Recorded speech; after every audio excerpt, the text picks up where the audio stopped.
नारायण हर हर महादेव। ओम नीलाचल निवासाय नित्याय परमात्मने बलभद्र सुभद्राभ्यां जगन्नाथाय ते नमः।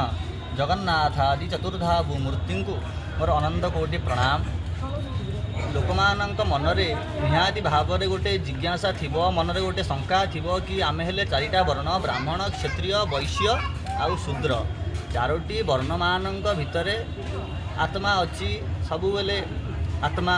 तेणु ब्राह्मण मानू कौन पाई देवता बोली कह जाए, यह निश्चित भाव में कार ना कार मनरे प्रश्न उठी।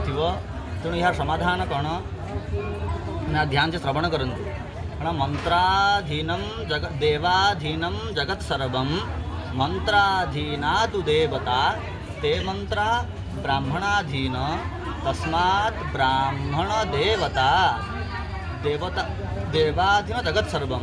देवता अधीन रे सारा जगत अच्छी। हेले देवता आम क्या कहवा ना वेदर अंग 6टी अंग अच्छी। 6टी अंग हूँ निरुक्त गोटे अंग अच्छी, तार आचार्य हेले यास्काचार्य।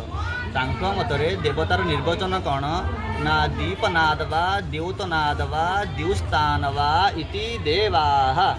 दीपनाद वा जी दीप भाया सब प्रज्वलित सब तेज थी देहरे। दीपनाद वा द्योतनाद वा सब द्यूत होगी जगत को अच्छा। द्युस्थान वा तो द्युस्थान अच्छा है पृथ्वी स्थानीय, मझी है अंतरिक्ष स्थानीय, ऊपर है द्युस्थानीय। सब द्युस्थान देवाधीन जगत सर्वम। से देवता मानकर अधीन रे आम जहाँ देखु आखि खोलिला मात्र के आम संपूर्ण चराचर जहाँ सब देखुंट सी क्या अधीन रही ना देवता मानकर अधीन रही। देवाधीन जगत सर्वम मंत्राधीना तु देवता। से ही मंत्र का अधीन से देवता माने अच्छी का अधीन ना मंत्र अधीन से लगी आम जो मंत्र उच्चारण करती वेदादि जो मंत्र सब मान वर्णना अच्छी मंत्र आम जहाँ उच्चारण करती देवता सागे सागे आसी पहुँचती। मंत्र जो बोला हम देवता मैंने सीटी पहुँचे कहीं अधीन सी अच्छा। मंत्र अधीन तु देवता ते मंत्रा ब्राह्मणाधीन। से मंत्र माने सब ब्राह्मण मानकर अधीन अच्छा। तस्मात् ब्राह्मण देवता सेथिपाई ही ब्राह्मण माने देवता बोल देवता तुल्य देवता कह जाए। हेले ताको मंत्र को धारण करने ब्राह्मणर ब्रह्म थिबा दरकार। ब्रह्म केमती रहिबो ना त्रिकाल संध्या करुथुबो, सकाळे संध्या करुथुबो, खराळे संध्या करुथुबो, सायंकाल समय संध्या करुथुबो, नित्य गायत्री देवी को उपासना करुथुबो। एतिक जे उपासना करुथुबो सी होउची ब्राह्मण। ता सी जाईकी से मंत्र को अधीन रखी पारिबो।